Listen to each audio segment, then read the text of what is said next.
In this video, I'm going to show you how the Add to Cart Quick button works. The Quick button comes as part of the Add to Cart widgets, and the Add to Cart widgets comes with the Ecwid Premium widgets. So I'm just going to drag and drop it onto the page, and I'll make it a little bit bigger.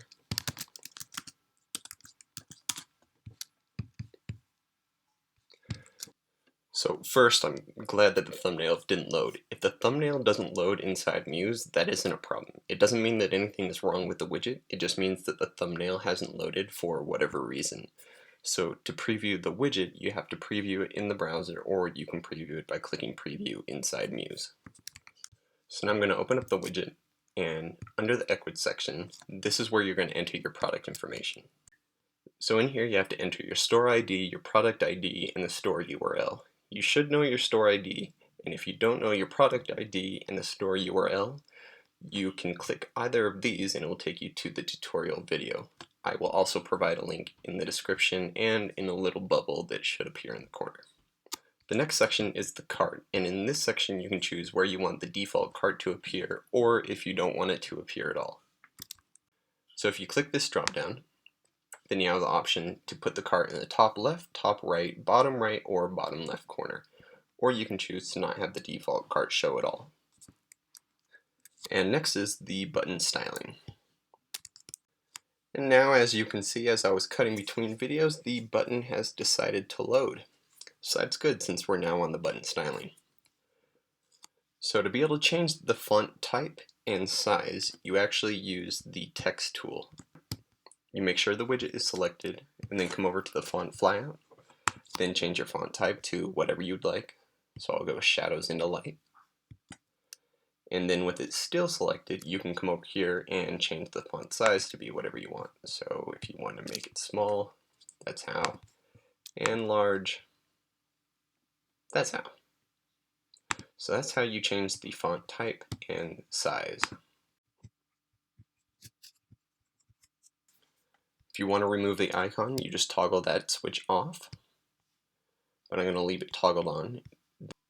And then with the add to cart icon, you have a bunch of different options you can choose. So you can go through and try each one out, see which one you like the most.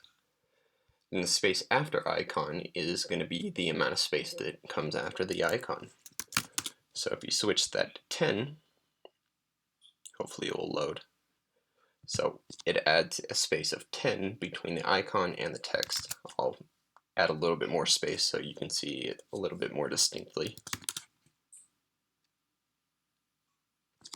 So that's what the space after icon does. Then you can change the cart text, so you can change it to add to backpack. Then the animation speed is the amount of time that it takes to transition between each state. And by each state, I mean from normal to hover to active. Then the next option you have is color. So if you want to change the color of the text between each state, normal, hover, and active, then you toggle this off. But if you want to leave it the same color, then you can leave that toggled on. I will toggle this off so I can show you a quick example of how to make your button look ridiculous while demonstrating how it works between each state. I'm going to leave that white though, because it's going to not be fun to look at. And it looks like the button is just, okay, I guess it's showing up again. Background works the same way, so I'll toggle that off. I'm going to leave the blue, then we're going to go with magenta and green. So this button is going to look terrible when I hover over it and then when I click on it, but that's just so you can see how it works between each state. So before I go onto the border, I'm just going to preview it so you can see this.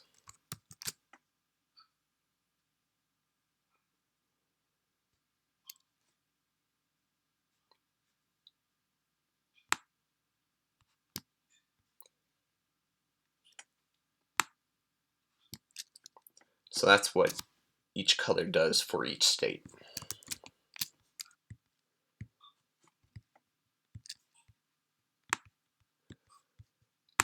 I'm going to switch back to a single color on both these. Alright, now the border radius, it looks like the button stopped loading. But the border radius, that is the corners of the button. Muse calls it the corner radius, and while that does make more sense for a name, that's not what CSS calls it. So the CSS property is called border radius, so I figured that it's probably not going to do you any good to call it anything other than what it is actually called in the real world. So the border radius is the corners of the button. So if you make this number 20, then it's going to make the buttons pretty round. Alright, it looks like it's loading in Muse again, so I don't need to show you in browser. So that's what the border radius does. Then next, you have the border width. Again, you have the option to edit the border together, or you can edit each one individually. But the border width works a little bit differently than colors. So if you toggle this off, then you are now editing the top, right, bottom, and left border widths. Something that a lot of people like to do is to give their button a more three-dimensional look. They will increase the bottom border, so I'll set it at 5. And then when the button is pressed, they'll remove the bottom border. So to do that, you would just toggle this feature on up here. So it says remove borders when clicked. Now I will preview this in the browser so you can see what it looks like. So as you can see, the button looks three-dimensional, and then when you click on it, it then flattens.